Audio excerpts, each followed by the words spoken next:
पृथ्वी जयन्ती कार्यक्रममा पुष 27 गतिको कार्यक्रममा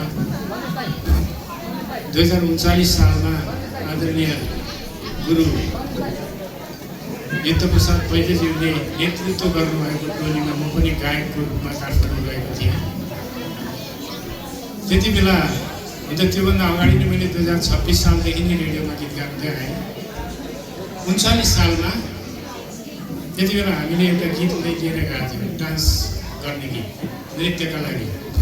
सांस्कृतिक संस्थानले 14 अञ्चलका कलाकारहरू भेला गरेर सांस्कृतिक महोत्सव आयोजना गर्ने त्यो कार्यक्रममा हामी गएको थियौँ। त्यति बेला एउटा गीत डुएट गीत थियो। आज म एक्लै छु, म सिङ्गल गाउँछु। यो गीत हामीले राष्ट्रिय नाटकमा पेश गरेपछि, त्यहाँको मञ्चमा पेश गरेपछि त्यति बेला स्वर्गीय नारायण गोपाल चाहिँ सांस्कृतिक संस्थानको महाप्रबन्धक हुनुहुन्थ्यो। उहाँले यो गीत सुनिसकेपछि यो गीत त तिमीहरूले रेकर्ड गरेर जाऊ है इलामेहरू भनेर भन्नुभयो र च्यानल मिलाइदिनु उहाँले। हाम्रो गुरु पनि हुनुहुन्थ्यो, उहाँको पनि च्यानलबाट हामी रेडियो पस्यौँ र यो गीत रेकर्ड गऱ्यौँ। यसमा मलाई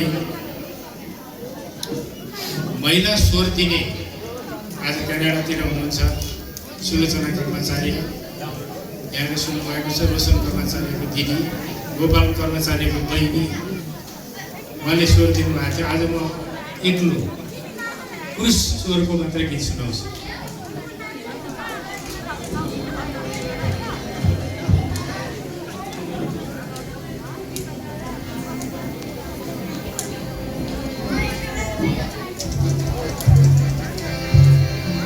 चिल है ना बेसारा